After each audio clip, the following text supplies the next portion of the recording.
Good stuff, and welcome to the Bomb Podcast, the business of music. And this is your weekly podcast where we focus on all things and aspects of the music industry, locally, globally. And myself, Lucas de Beer, and Helmut Meyer, we're going to be your hosts. And we're excited today to have founder of Stefan Enslin Productions, Stefan Enslin. Stefan Enslin Productions. Yeah, Stefan Enslin of Stefan Enslin. I can relate to that. Thank you. Stefan, welcome. I know you are in it at the moment with a lot of projects, and you also have a history in filmmaking.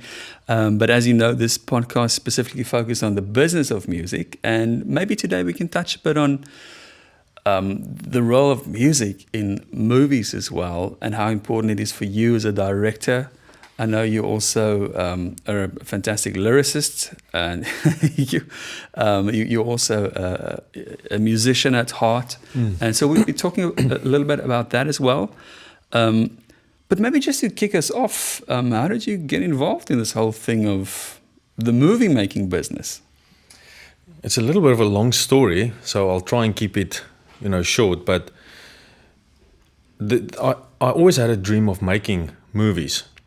But when I finished school, my parents said there's just no way you're going into that industry. There's, the future doesn't look bright in South Africa.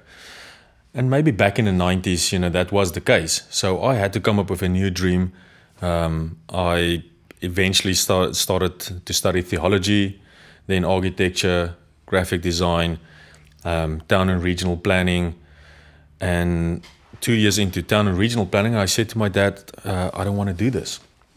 And he said, just finish what you start. I said, well, I know what I will finish. He said, except that, you're not going into that direction. And so I finished that, and then I became a teacher, went to England. I, try and find my way, try and find myself actually, because town and regional planning wasn't what I want to do. Long story short, I eventually started my own online business, selling DVDs and stuff. When was that, more or less? This was in 2004. 2004. Wow. Yeah. All right. So the internet was fairly new at that stage still. And I was just trying to play around with, being involved in the movie industry. If I can't make movies, maybe if I sell DVDs and stuff, that would make me happy. But it didn't. The dream was always to make movies. And then one day my life just changed. And I realized I don't want to get to the point of or to the age of 90 one day and wonder, what if I made the change, to become a filmmaker? If I did that 90 or 70 years or what ago, what would have happened? Can I ask you a question? What specifically made you decide on filmmaking? Sorry, I'm interrupting your No, so the thing is that I remember as a young boy, I loved watching movies. And as I watched movies, the first movie, and I think that's what sparked this idea or this dream of becoming a filmmaker. The very first movie I watched in cinema was Jurassic Park. And I remember I watched that and I thought to myself, they talk about dinosaurs. There's no way they can show dinosaurs because they don't exist. Yeah. And so I thought they're just going to allude to the fact that people can see dinosaurs. And then they showed the dinosaur. Wow. And I was like, wow, that's what you can do in film? I want to, become a filmmaker. And then the second film I watched was Cliffhanger. Oof. Which is, this epic action movie now that I watch. Yeah, and the filmmaking on that was kind of exactly. It was introducing scenes that would otherwise just feel this is impossible. 100%. And I went and I watched the making of both, and it was just so amazing. And I thought, okay, that's what I want to do. So I started to write screenplays. During my off time, I was supposed to study, but I want to write stories now. Wrote the screenplays. Come holidays. I recruit all my youngest brother's friends, and now I'm the director, the producer, the cameraman. Yeah. We're going to make movies, And I will never forget my youngest brother, he had to perform his own stunts as well. But obviously I didn't have an edit suite, so we had to shoot in the edit. So I would put him on the garage roof, and he will start to run, and then halfway I will, on a wide I will cut, then move the camera. He has to run again, then jump off. He has to commit to that, but in the air I'll cut, and then we move the camera, top shot, he needs to jump over and over. And that was, we also didn't have any sound equipment, so you'll constantly hear the cars in the background. But that was just so fun. And a year or so ago, I actually discovered one of the screenplays I wrote when I was 14 years old. Yeah, that was quite a thing. So the dream was always, to make movies. And I enrolled for a screenwriting course back in 2009, qualified as a screenwriter in 2011, and then came back to South Africa after 10 years, almost 10 years in the UK. Knew no one in this industry, had to start literally from the bottom, become an intern, and just see how other people, make movies, how they do that. Yeah. And just by witnessing, that's, I started to learn, wrote my first screenplay, a story that I, had in my heart for almost 14 years, and sent that script around to so many producers, and nothing happened. And then one day I was like, well, it's such an important story for me that I can't just let this die. So if I can't make a movie, maybe I should try and become a novelist. So I wrote a novel, sent it to publishers. 2 publishers came back. They said they really liked the novel. 1 publisher just came back with a contract. And I signed the contract, and the book became a bestseller. Wow. And then a few of those producers who initially said no, they started to contact me and say, well, I think you were right. You've got a story. And then at that stage, I was like, well, I proved that I have a story. And now I'm going to try and make it on my own. So, yeah, that's pretty much in a nutshell. Wow, that's so interesting. Great story, yeah. And you then told yourself, trying to make this on my own. And how did you make that happen? Because if I'm not mistaken, you did actually then take that novel and turn it into a movie. Yes. What was that process like? That was quite it was a nice process, because there was one producer that I didn't contact, because I thought that's not the kind of movies that he would make, and that's a guy called Philo Pieterse. And little bit of history on Philo. He basically started Ster-Kinekor and New Metro. He was head of MGM worldwide, so he's quite a big shot. And I sent the screenplay to him, and I thought there's no way Philo Pieterse will contact me. I literally just emailed him.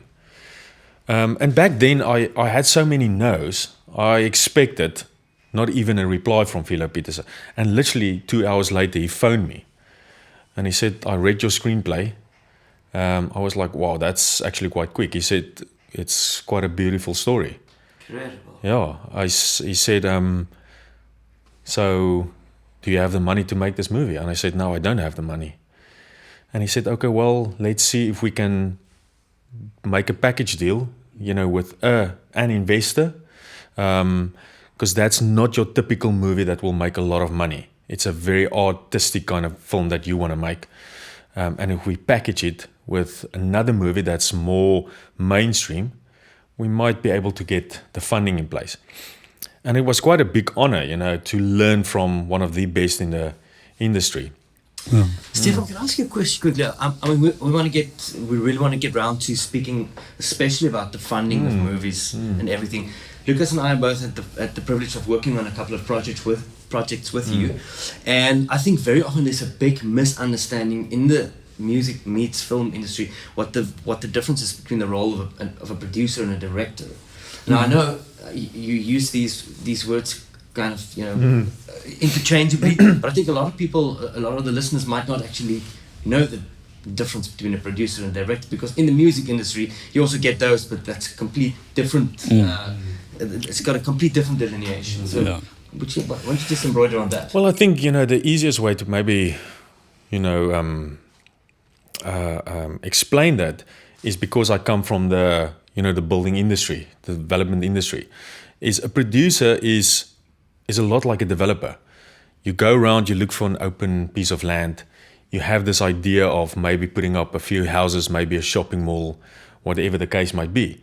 Then you go and you find an architect that can actually take that idea and make it a reality. You know, and I think that's probably the easiest way to explain the difference between a producer and a director. The director is literally the guy taking your ideas and now just making it a reality. And it's not always the idea that you had in mind. Obviously, there's compromises, and that's part of the creative process. You know, it's maybe making it a lot better than what you initially anticipated. But in the end, you know, the developer is still the guy that's responsible for all the funding, and if it doesn't work, you know, he's the guy responsible for, you know, for paying back what's due.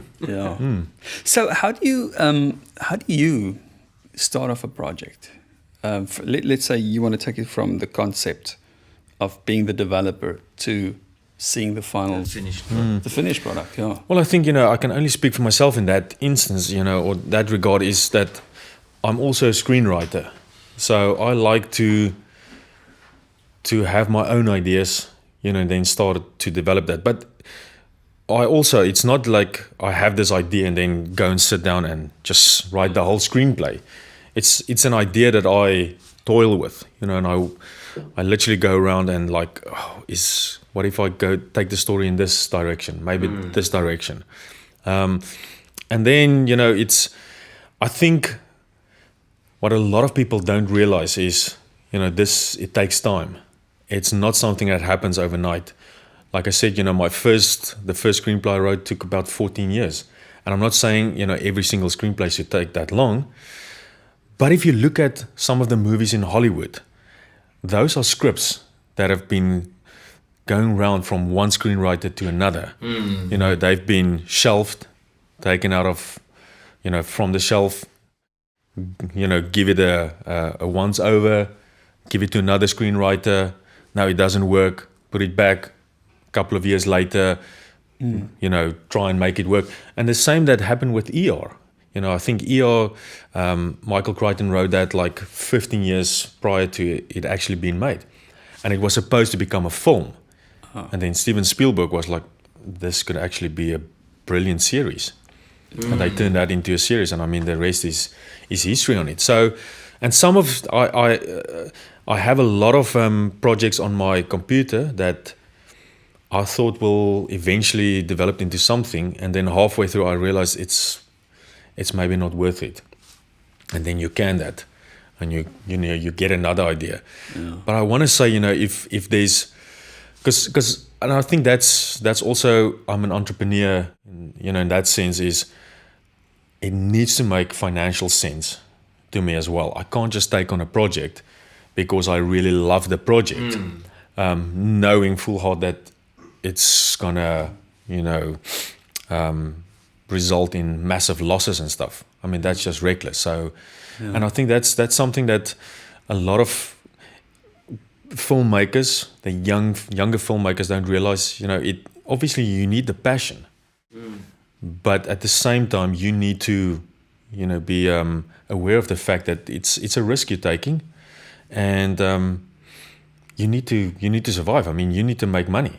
Especially if you have investment from someone. I mean, it's, Actually, while we're on the point of investment, what do you think is the main issue around investment? And maybe for a moment we should talk about the South African context. This is where we live. This is, I mean, the three of us actually all work in the film industry, you know, to an extent. But what do you think is the main pitfalls to surviving as a director or a producer in the film industry in South Africa? I think, you know, it's probably the fact that it's such a small industry, and I mean that's almost like globally, and maybe it feels small because we are in this industry. Maybe, you know, other industries like accounting, they would say the same thing, but it feels like because we are in the creative industry, is that in order to be really, really successful, and if I say successful now, I'm talking in terms of financially successful, is that it's sometimes only the top 10% that really make it big. And I think that's even in the music industry, it's probably the same. Because I love playing drums, in order to become one of the most, or the richest drummers in the world, it's probably maybe the top 10 drummers in the world that can say, I play drums for a living, and that's all I do. Yeah, and I actually make money off it. Yeah, exactly. And the rest, they need to become waiters, and do odd jobs, 3 other jobs as well, just to pay the bills, and then also play drums. But that's just It's a passion. Yeah. It's more like a passion project. And I think that's the same in South Africa. It's like, because it's such a small market, it's or a small industry, it's only the very, very elite that really get the opportunities, to do this. And it's actually sad, because there are so many talented people as well. But it's not just passion. It's the investors want to invest in someone that can actually make money for them. The broadcasters as well. If they commission something, they need to make money. If I can just interrupt you there, I mean, that's an important thing. You're saying they want to invest in somebody. I was thinking they want to invest in something, right? But what I'm hearing is it about trust, getting investors on board, or is it about the final vision, or what is it really about?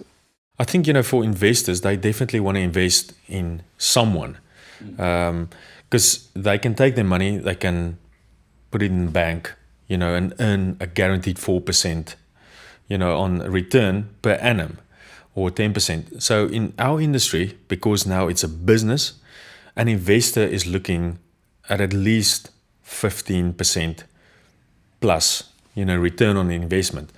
There's no way you can guarantee that sort of investment. You can dream, but I mean, there's too much history, I want to say, and research that investor can, and all the top investors will do due diligence on it. Yeah. So they would say, they won't just take my word for it. They would go and say, okay, well, so you want to make this kind of movie? What are the stats? Similar movies in South Africa, similar movies in overseas. Does it really work? Yay or nay? But then obviously, if you can back it up with the experience now, I think it becomes a little bit more of a thing where there's trust involved. And that's certainly how it worked for me. And luckily I can say, that the investors that invested in my projects, it was worth it. But it's still stressful, because there's always a possibility that it can't work. So it remains a risk. It's a big risk, and that's the thing is, I think that a lot of investors, maybe that's this same for international investors as well, but certainly in South Africa, it's an industry that they don't have any experience in, and they don't share the same creative vision that you do, because maybe there's a stigma of creatives being just dreamers. And that's why I say, for me, it's important that I dream big. I have, passion for making movies, but at the same time, I'm also an entrepreneur, that I want to ensure that every single movie is run like a proper business. And we are in business. There's a guy, Theopathetus, that said, you go into business for 3 reasons: to make money, to have fun, and to make money. And Sounds good. And I think that's as long, if you remember that, you need a little bit of fun, but you're in business to make money. Otherwise, what are the reasons? Can we talk about the music side of filmmaking? I think this is also, we're doing the breakdown of the music business in this podcast, and we would like to know, from a director's point of view, what do you believe is the role that music plays, or how important is music in the creation of a successful film? Music is just everything. It's, sound. You can literally, a movie is 50% what you see and 50% what you hear. But also, it's, and that's the beauty that, working with you guys, the 2 projects that we did together, the 2 movies, is I like to try and push the envelope a little bit when it comes to the music. It's not to go the conventional route, well, maybe it's a little bit like Christopher Nolan stuff, and Hans Zimmer, where it's not what you expect. And I think that's a beauty, is because the creative industry is constantly evolving. I had discussions about a new documentary that I'm in development with, where it's a guy that's on YouTube, a great big YouTube sensation, and he, after 15 years in this, in that side of the business, came to realize that where it was all about people watching videos because they want to get to know this person, there's a sense of, I have no idea who the real person is anymore, and I don't want to interact with this person over video anymore. I want to now meet this person in real life. Wow. And I think that's something that really changed. And I think that's what I want to do with music is I want to touch the inside, that and stimulate someone, as well at the same time, is what can we do from a music point of view that's really so unique, where you just pull that audience member in, and then work inside. And it also goes with this kind of, stories I tell. It's obviously very inspirational and motivational kind of stuff. So I think it makes it easier, but it can also be a pitfall where you go the cliche route in terms of music. Yeah. Where you just, underscore that emotional sense. Yeah. I think the telling of the story, which we all agree, filmmaking, both from a visual and a sound, audio, music perspective, is about telling and complementing the story. And very often there's a predictable way, and very often there's the other way. Like you're saying, where you do the juxtaposed, or you take the juxtaposed approach, where you may be using silence as an instrument, and you literally clean up the scene, and you allow the drama just to tell the story. And there are other places where you literally shut down the voiceovers and all the sound. It's just the music carrying the scene. You get different. So we all agree that it's storytelling at the end of the day. I think it's also that I like kind of movies where there's a twist, and I think because that's not the kind of movies that I make, with a twist, it's almost nice to use music now as that little twist, where you have a certain tone, and the audience get used to that certain section in a movie process, or in the movie, and then you just flip it a little bit, and then they watch that and they like, I get what they want to do. Now they're gonna do this. In the next scene, I can tell you this is what they're gonna do, and then you just completely almost becomes a character. Mix it up, and the audience goes like, okay, now I'm intrigued, because that's not what I expect at all. And this is like a average or a motivational movie that's you don't have to think too hard about. And I think that's what I like, where we use the music to just really change things up. And that's, especially in this Alvin Ace documentary now, where we have this angel voice. That's not what you expect at all. And some of the viewings we had, people are like, they literally show you their arms, like, oh wow, goosebumps. Just juxtaposing what the expected thing would be. Yeah. I'm also curious, maybe just moving a bit away from the music. The whole world's gone through this whole COVID lockdown thing. We're still in it. The big cinemas have had to been closed. What do you think, Stefan, is the opportunity, especially for South African maybe producers, directors, filmmakers, in gaining traction on online streaming services?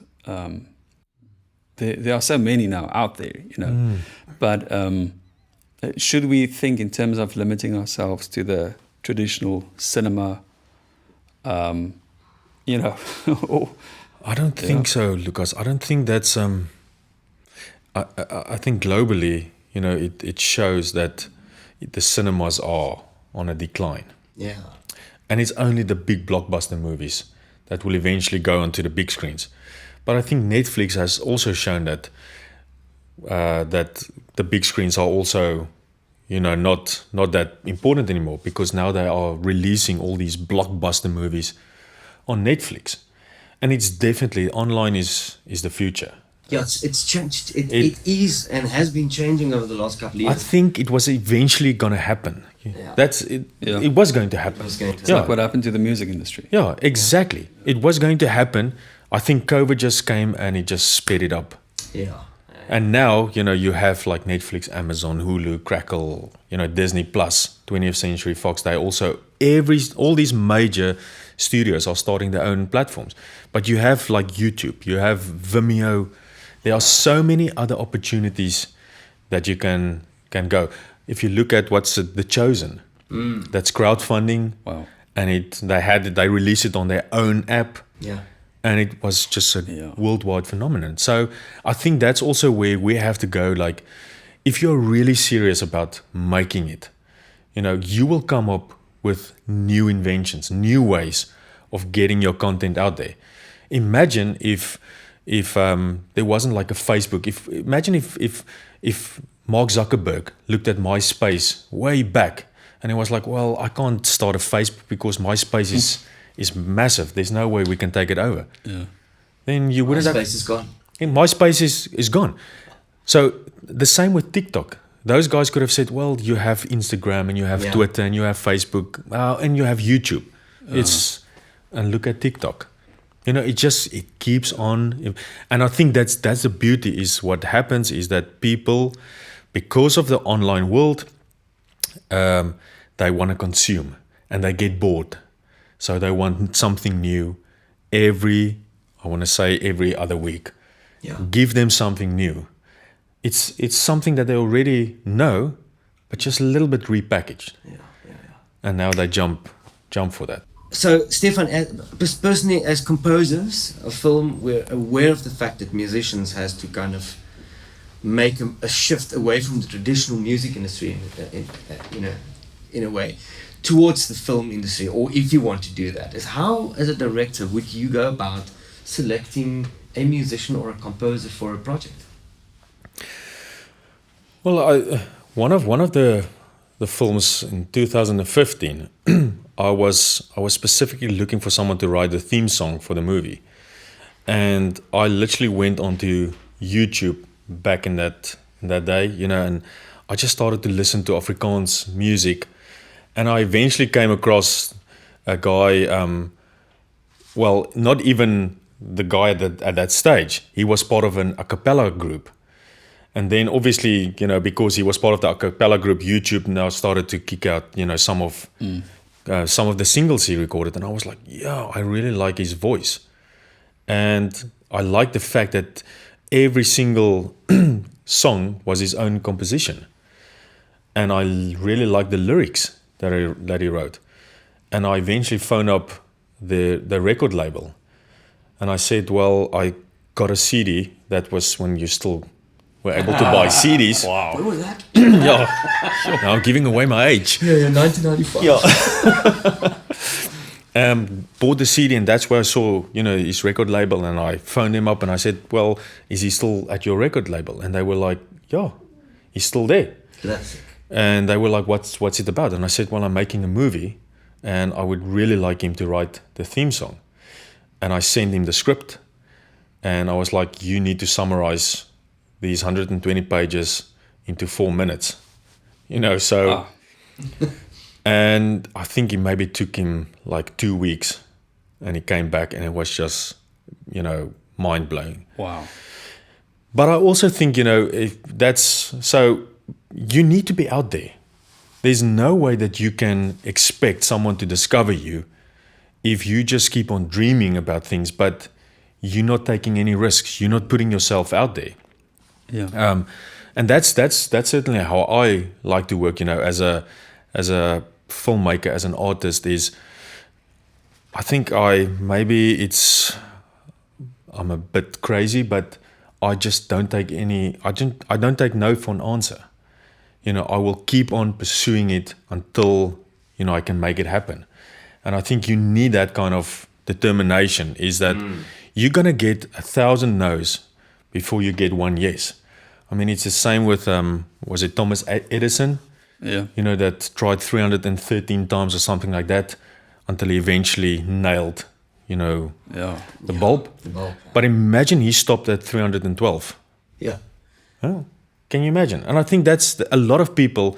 You get so many no's, and it's inevitable. I mean, you're gonna be disappointed, but you need to find a way to pick yourself up. And I actually listened to someone who said yesterday that in order to keep on going and in order to feel like you are achieving something every single day, make your bed in the morning.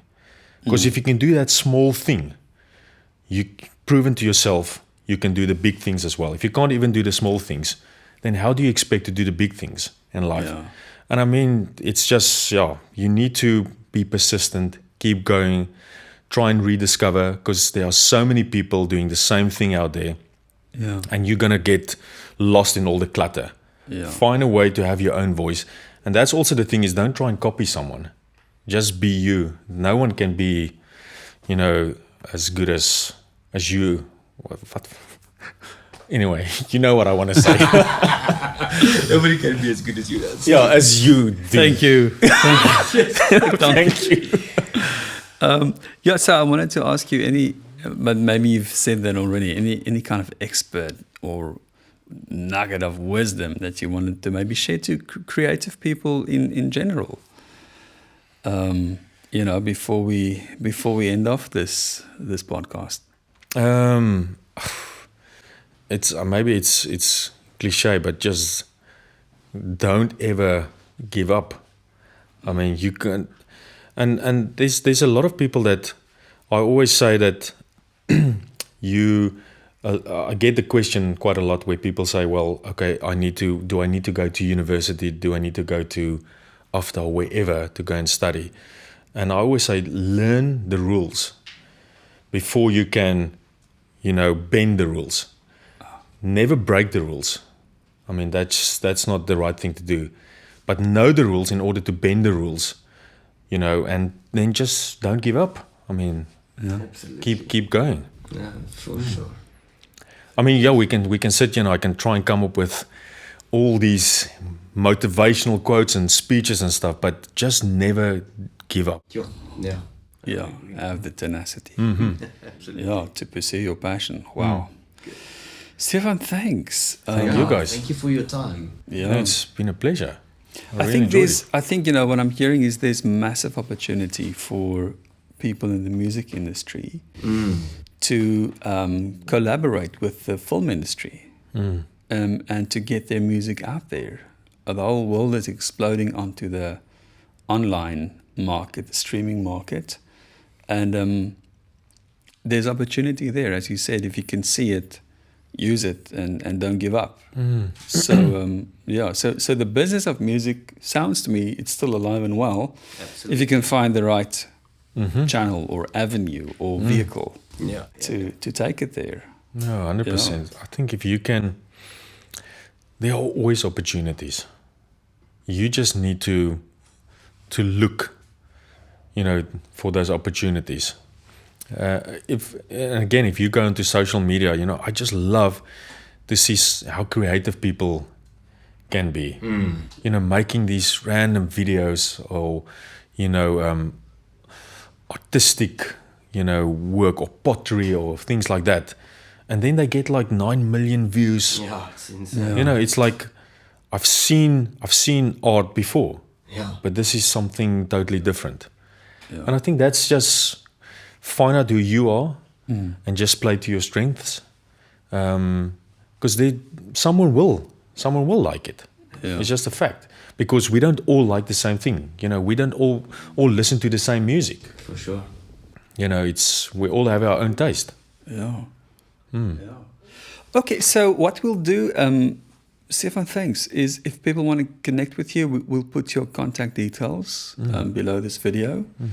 And if you enjoyed the video, please share it. That's the whole point. Like and subscribe. Like, subscribe, share, and let's build this community of creatives and see how we can tackle this business of music and of film and, and build it out. Yeah. So next time, Stefan has promised he will sing us a song. That's right. You're listening to the Business of Music Breakdown, and next time, Filmmaker will be singing. Stefan, thanks. Thank you, guys. Thank you. It was a pleasure. Thanks.